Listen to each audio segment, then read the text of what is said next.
At my grandpa's funeral, my uncle claimed I was cut from the will for missing one visit, even though I took him to dialysis every week. Then I found a video in his jacket that exposed their whole sick plan and burned it all down. The lie started in front of my grandfather's casket. The room smelled like lilies and cheap cologne, and my Uncle Ron was standing right next to the open bar, telling everyone how tragic it was that family doesn't visit anymore. He made sure his voice carried across the room. Then he looked right at me and said, "Guess that's why Dad cut you out of the will? Huh?"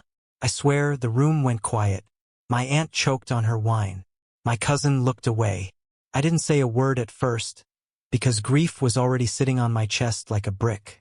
But then he smirked, and I could feel the blood rush to my face.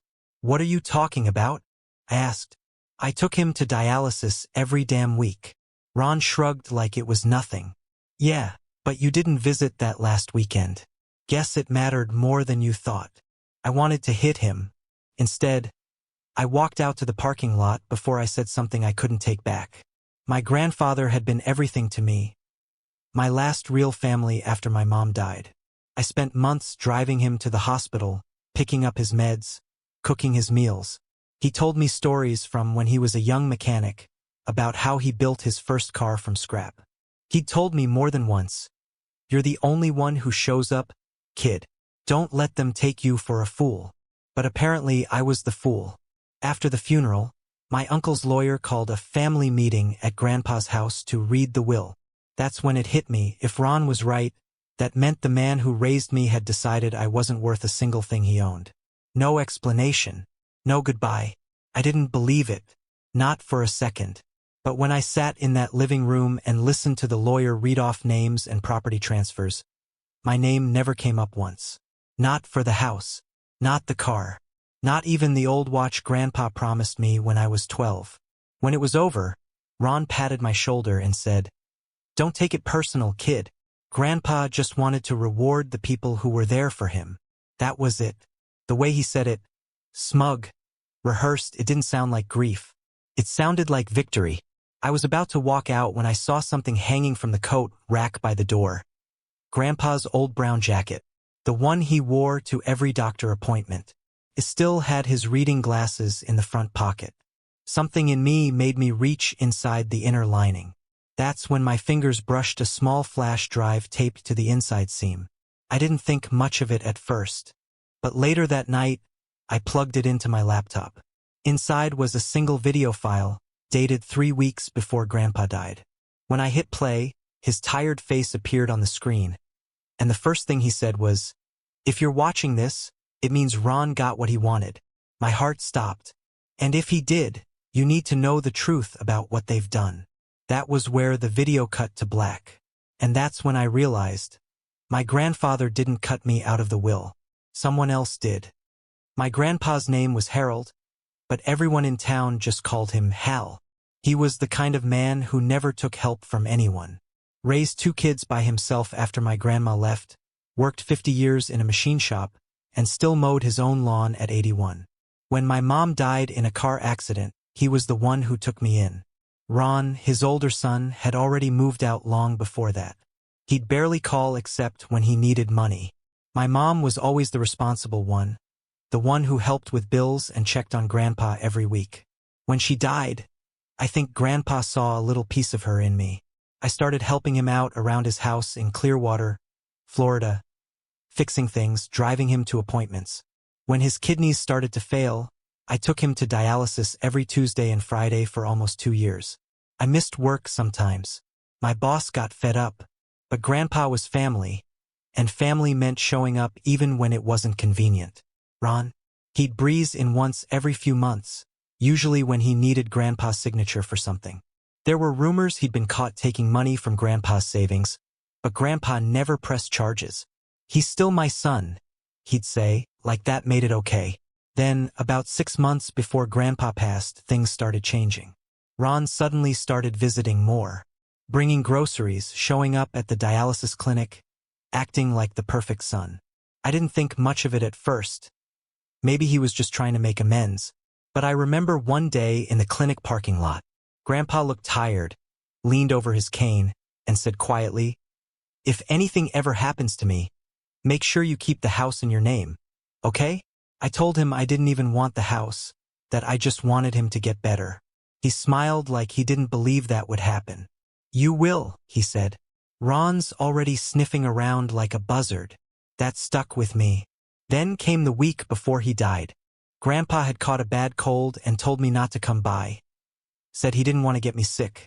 That was the missed visit Ron mentioned at the funeral. One single week. The only week I didn't show up in almost 2 years. 2 days later, Grandpa was gone. The official story was heart failure in his sleep. But there were little things that didn't sit right with me. The house had been cleaned out too fast. His will was updated just a month before he died, right after Ron started visiting again. At the time, I didn't have proof of anything. But that flash drive in the jacket, it was the first time I felt like Grandpa had left me a message on purpose. I replayed the short clip at least 20 times that night, trying to see if there was more. Then I noticed the file name. Helen surveys will underscore video for 01 MP4 01, meaning there could be more. The next morning, I went back to Grandpa's house under the excuse of grabbing some of my old stuff from the shed. Ron was there, bragging on the phone about getting the listing up by next week. He didn't even ask why I was there. I went to the shed anyway, and that's when I saw something strange. An old cigar box half buried behind paint cans. On the lid, in Grandpa's shaky handwriting, were the words, "If they find this before you do, they win." Inside were 2 more flash drives. My hands were shaking when I opened that cigar box. The 2 flash drives inside were labeled video_02 and proof. The handwriting was definitely Grandpa's, that uneven scrawl he used on birthday cards. I slipped them into my pocket, heart pounding, and made up some excuse about grabbing an old set of tools. Ron didn't even look at me. He was too busy on his phone, pacing around the living room like he owned the place. I drove home and locked my door. The first file, video_02, started with Grandpa sitting in the same chair as the first one, his old recliner with duct tape on the armrest. He looked worse, paler, weaker, but his voice was steady when he spoke. I know Ron's been bringing me papers. He says they're just for the house insurance, but I've been signing more than I understand lately. I don't trust him. Not after what he did with your mother's accounts. My stomach turned. He knew. If you're watching this, kid, I need you to find the other drive, the one labeled proof. Everything's on there. The calls, the bank transfers, even the day he brought that lawyer over while I was on medication. Don't let him take what's yours. It's what your mom wanted for you. Then he coughed hard, wheezed a little, and reached toward the camera. I'm sorry you have to clean this up. I tried to fix it before I go. But he's faster now. Smarter. If anything happens to me, it won't be by accident. That's when the screen went black again. I just sat there in the dark, laptop screen lighting my face, trying to breathe. The second drive, proof, was full of files, PDFs, audio recordings, scans of handwritten letters. I opened one folder and found a recording labeled Ron_March12.wave. I pressed play. It was Ron's voice, clear as day, talking to someone I didn't recognize. Ron.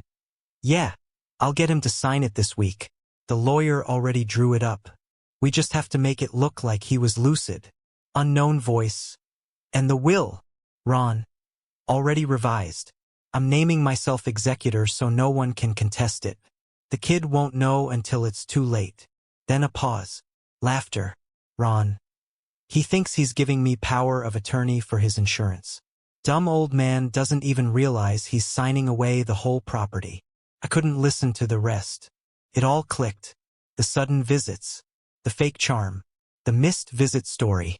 He'd rewritten the will and used Grandpa's illness to get him to sign documents he didn't understand. I didn't know whether to call the police, a lawyer, or burn the entire house down. Instead, I called Grandpa's lawyer, the one who read the will. When I asked about the changes, he got quiet fast. Too quiet. He said something like, I only executed what was legally filed, and hung up. That's when I realized the rot went deeper than Ron.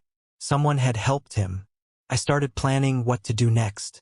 But before I could make a move, Ron showed up at my door that night, drunk, grinning, holding a bottle of whiskey. "Just came to clear the air," he said.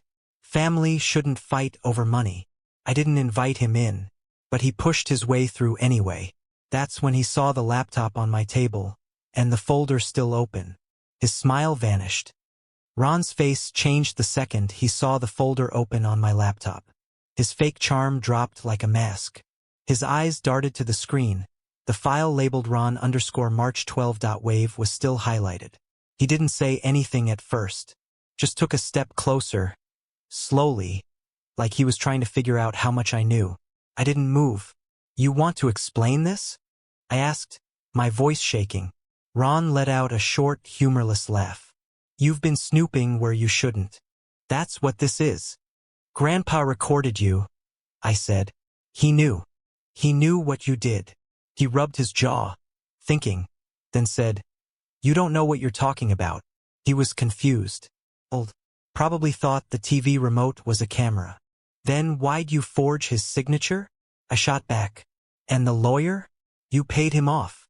That's when something dark flickered across his face. "Careful," he said quietly. "You don't want to start saying things you can't prove." But I could tell he was nervous. He glanced around the room at my phone, at the laptop, like he was calculating how fast he could grab them if he needed to. "I have the recordings," I said. "All of them." "You think I'm bluffing?" Ron leaned on the counter, exhaled hard, then smirked. "You really think anyone's gonna believe you over me? You're just the broke kid who hung around a dying old man. I've got the paperwork. I've got the house. Hell, I've got the lawyer on payroll. You got nothing." The way he said it made my blood boil. He walked toward the door, and right before he left, he said, "Do yourself a favor. Delete that stuff. You don't want to make this uglier than it already is." Then he slammed the door behind him. I didn't sleep that night. I sat staring at the screen, replaying Grandpa's warning over and over. "If anything happens to me, it won't be by accident." And suddenly, I remembered something else. The week Grandpa died, his doctor had mentioned a medication change, something Ron had helped him with. I hadn't thought about it then, but now I couldn't get it out of my head. I called the pharmacy first thing in the morning, pretending to be checking a refill. The pharmacist said Ron had picked up Grandpa's last batch of meds. A different dosage from usual, twice as strong. When I asked if Grandpa's doctor had approved that, she hesitated. Then she said, "It came with a note from his power of attorney." Ron. My skin went cold. That night, I drove back to Grandpa's house.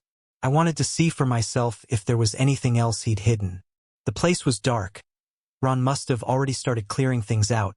But when I went into the bedroom, I noticed something strange on the desk. Grandpa's old pill organizer.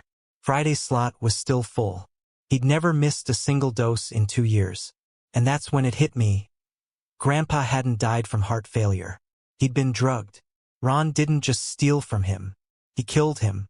And I was going to make sure everyone knew. For the first time since Grandpa's funeral, I felt something that wasn't just grief or blind rage. It was cold, sharp, a plan forming like ice on a windshield. I knew 2 things.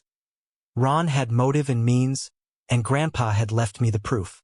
What I didn't know was how many people were in on it, or how far they'd go to keep it quiet. So I made a list. Not a how-to for hurting anyone. Just the things I had to do to make the truth louder than Ron's money and his bullshit charm. Step 1. Preserve the evidence. I copied every file off the drives onto 3 different places. An encrypted flash I kept on me, a cloud folder under a burner email, and a paper copy of the most damning things. Transcripts, dates, names. I did it at 3 a.m., hands so numb from adrenaline I kept hitting the wrong keys. I also made a mirror copy and left it with Maria, my ex from high school who now works at the county clerk's office. She owes me, and she's the kind of person who will hold evidence in the right place and not freak out. Step 2. Get a lawyer who doesn't have a vested interest in pretending everything's fine. Grandpa's lawyer had been too cozy with Ron. That needed to go. I trawled Yelp, cold called, and finally found a young attorney in Tampa who'd built a reputation on elder abuse cases. She listened for 5 minutes and then said, We'll try to reopen the medical exam and subpoena the pharmacy records. She didn't promise miracles. She promised motion practice and subpoenas, which in this town are the closest thing to thunder. Step 3. Professional backup. I contacted the local investigative reporter I'd followed online, Claire, who runs the small weekly that punches above its weight. I sent her a short, calm email with 2 attached audio clips and a note. I have more. If you want it, meet me in public. That was deliberate. If she agreed to look, it meant the story could go public faster than handshakes and hush money could cover. Step 4. The coroner and the pharmacy. I called the county coroner and asked what would reopen an autopsy. I left my name and sounded like the worried grandson I was. Not a threat, just someone asking questions. Then I went to the pharmacy where Ron had picked up Grandpa's meds and asked for a printout of who picked up what and when. They were technically obligated to keep it. Step 5. Safety. I started sleeping with the bedroom light on. I changed the routine routes I took to work. I told Maria where I was, who I was meeting, and to call if she didn't hear from me by noon. It felt paranoid, but after Ron's smirk at the funeral and the way he'd pushed by me in my own house, paranoia felt reasonable. Between calls and meetings I replayed the audio files until the words blurred. Ron laughing about making it look like he was lucid. His voice like a knife dragging across frozen glass. It kept me awake. I was trying to be smarter than angry. I was going to build a case, brick by brick, until the whole thing collapsed on Ron. Then, the night after I emailed the reporter and the lawyer had agreed to take a look, my phone buzzed while I was packing my laptop into my bag. It was a text from an unknown number. You don't put things where they can be found. Walk away. No name. No number I recognized. My hands went suddenly cold. I'd expected threats. I'd braced for them. But a direct message like that felt different. It wasn't a drunk brother's arrogance anymore. It was a promise. I stared at the screen for a long time, then locked my phone and shoved it in my pocket. I still had the copies, and I still had Maria and Claire and a lawyer who wasn't afraid of Ron's threats. The plan was set. I just didn't know who else was watching. The morning after that anonymous text, I drove to the lawyer's office early. I wanted to hand her the full set of files in person. But when I got there, her assistant told me she'd had to cancel her morning appointments. No reason. No callback. Just gone. Something in my gut told me it wasn't coincidence. I went back to my car and checked my phone. 2 missed calls from a number I didn't recognize. Then a voicemail. It was the lawyer's voice, tight and low. I got a warning from someone in the clerk's office. Don't come here again until I call you. I think you've rattled something bigger than your uncle. She hung up before saying more. I just sat there gripping the steering wheel, the air heavy. Bigger than my uncle kept echoing in my head. When I got home, I opened my laptop again to go through the files one more time, but the folder wouldn't open. Every file was gone. Not deleted, encrypted. Someone had locked the entire folder with a password I didn't set. That's when I realized my laptop's webcam light was on. I slammed the lid shut. My heart was pounding as I tore through my desk drawer for the original flash drives. I had them both safe in a metal tin. I plugged one in to check it. The files were still there. Relief washed over me for a second, until I noticed something new. A folder I hadn't seen before, labeled for you. Inside was a single video. I opened it. It wasn't Grandpa this time. It was Ron, sitting in Grandpa's old recliner, holding a drink, smirking straight into the camera. You really think you're some kind of hero, huh? He said, digging through things that aren't yours. Grandpa didn't tell you the whole story. He leaned forward. You weren't his favorite. You were just convenient. He only kept you around because of your mom's accident, because he felt guilty. You were never in the will until I added you. My throat tightened. What? I whispered to the screen. Yeah.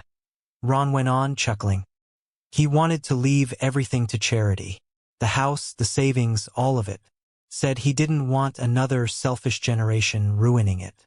But I figured if I made you a small beneficiary, it'd keep you quiet when the time came. Guess that backfired. He took a slow drink, eyes cold. You want to make this a war? Fine. Just remember, I'm not the only one who signed those papers. Then the video ended. I sat frozen, the room suddenly too small. Grandpa leaving everything to charity? Ron adding me to the will? It didn't make sense. Not after the things Grandpa said in his messages. Unless the real will had never been filed. I dug through the rest of the folders and found a scanned document dated the same day as Ron's revised will. Only this one had Grandpa's full signature and a different witness name. Claire Simmons. The reporter. She hadn't just been someone I'd reached out to. She'd already known. She'd been there. I grabbed my phone and called her number. Straight to voicemail. 2 hours later, my phone buzzed again. This time a text from her. Just 5 words. Meet me at the pier. Alone. The pier was quiet when I got there. Just the sound of water slapping the wood and the faint hum of a bait shop's neon light. Claire was already waiting at the end. Hood up, cigarette glowing in the dark. When she saw me, she didn't wave. She just said, "You shouldn't have contacted me through email. They're monitoring everything connected to your grandpa's case." My stomach twisted. "Who's they?" She dropped the cigarette, crushed it under her heel and said flatly, "The people your uncle was laundering money for. It didn't register at first." "Laundering?" She nodded. "Your grandpa's property wasn't just some family home. It was sitting on land Ron's investors wanted. They'd been pushing him to sell for years, but your grandpa refused. He knew what they were doing: shell accounts, fake real estate transfers, drug money cleaned through small-town deeds. So when your grandpa got sick, Ron saw a way out. Forge the papers, take power of attorney, and flip the property once he died. Clean, simple, legal-looking." I just stared at her. "You're telling me he killed Grandpa for land?" "Not just land," she said quietly. "A deal worth close to $3 million. And your grandpa found out right before he died." Felt like the air had been sucked out of me. But why the video messages? Why didn't he call the cops? Claire looked at me with this sad, tired expression. "He did. Twice. But the detective assigned to his case was paid off. Your uncle's not smart enough to pull that off alone. He's got people above him. People who keep their hands clean while men like him do the dirty work." I was silent for a long time. The sound of water below us felt louder than everything. Then she said something that almost broke me. "He didn't just change the will. You know, the night before your grandpa died, Ron was at his house. Your grandpa recorded part of it on a hidden camera in the kitchen. I saw the footage. He was begging your uncle not to go through with the sale. He said, 'This house is my daughter's memory. You can't take that from her kid.' And Ron said, 'She's been dead for 10 years, old man. Time to move on.'" I felt the pier sway under me. Claire continued, "After that night, your grandpa's health dropped fast. He was poisoned. Lab results from the initial autopsy were falsified, but I got copies of the originals. There was a sedative in his system that didn't match any prescription. Couldn't breathe." She reached into her jacket and handed me a small envelope. "Inside is everything you need to burn him down: the real will, the pharmacy statements, and a letter your grandpa wrote me before he died. He told me if anything happened to him, you were the only one I could trust with the truth." My hands trembled as I opened the envelope. Inside was a folded letter in Grandpa's shaky handwriting. "If Ron's greed finally catches me, tell my grandson I forgive him for not coming that last week. I told him not to. He's the only one who ever showed up when it mattered. The house is his, but more than that, the truth is his. Make sure it sees daylight." By the time I looked up, Claire was gone. Just a car door slamming somewhere up the road. I stood there alone under the pier lights, gripping that letter, realizing I finally understood everything. Ron hadn't just wanted money. He wanted to erase the last piece of my mother and me from Grandpa's life, because he'd always been jealous that the old man loved us more, and he was willing to kill to make sure he won. I don't know how long I sat on that pier before I left. Only that when I drove back to my apartment I felt hollow and very, very steady. Claire had given me the last pieces: the real will, the original autopsy, the pharmacy records showing who picked up what and when, the hidden kitchen footage. I still had the audio files and Grandpa's videos. I had more than anger now. I had a map. First move: Get everything into hands that couldn't be bought. The lawyer in Tampa reappeared after I personally handed her a duplicate of every file in front of her office, in public with witnesses. She called a prosecutor she trusted, the one who'd gone after corporate fraud years ago and didn't care for small-town politicking.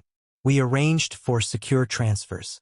We gave Claire what she needed for an immediate story and told her not to run it until we had indictments queued. But I also told her that if anything happened to me, she should publish everything. We reopened the autopsy. The coroner who'd been paid off had been replaced after an internal audit weeks earlier, an inconvenient coincidence for Ron. And the new team saw what we already knew. Sedatives inconsistent with Grandpa's prescriptions, blood levels that suggested deliberate overmedication. The pharmacy records matched Ron's pickup times. The kitchen footage showed him alone with Grandpa the night he begged him not to sell. The audio caught him laughing about, making it look like he was lucid. The lawyer served subpoenas like bullets. Claire ran a piece in the weekly and then a longer online exposé. We didn't leak everything at once. We released the kitchen footage, the audio, the will, and the paperwork in a coordinated drop that made the county paper, then the state paper, then the national sites. Once the public knew what was in those files, there was no putting the fire out. Ron tried the usual moves, denials, a smear campaign, threats. It didn't stick. People who had been too scared to speak up suddenly had courage. Maria in the clerk's office produced emails. A pharmacy technician admitted someone had pressured her to change a record. A witness who'd signed the fake will recanted under oath. The investigator we hired found bank transfers to shell accounts tied to investors who suddenly found their lives inconveniently scrutinized. Within 6 weeks, the DA announced charges: fraud, elder abuse, and, for Ron and 2 of his associates, manslaughter. The investors were indicted for money laundering. The local lawyer who'd read the fabricated will was subpoenaed. The house was frozen as evidence pending the trial. I sat through all of it like a ghost, present but not really. Watching Ron in the courtroom was worse than anything. His posture, the way he tried to charm the judge, the way he mouthed at his lawyer. All of it collapsed the moment the kitchen footage played, him slurring about the power of attorney, laughing about signatures. He was supposed to be the calm guy who could rewrite reality. In the end, he couldn't rewrite anything that had been recorded. He pled guilty to the financial charges to avoid a trial on the worst of the counts. He's serving time now. The manslaughter case narrowed, but the evidence had weight. The people who used him to launder money were still in cuffs. As for the house, the real will, the one Grandpa signed naming charity and explicitly saying he wanted me to have the family things, was validated. The estate settled. The house went into a trust honoring my mom's memory, with a clause to preserve the property and donate part of future proceeds to the hospice that had cared for Grandpa. I could have bulldozed the place and poured gasoline on the foundation and called it catharsis. Instead, I fixed the roof, painted the porch the same faded blue Grandpa loved, and put his old mechanic's toolbox on the shelf where I can see it. The worst part is still the mornings, the empty chair at the kitchen table. The best part is the mornings after, when I walk past that chair and I don't feel like I'm moving through fog.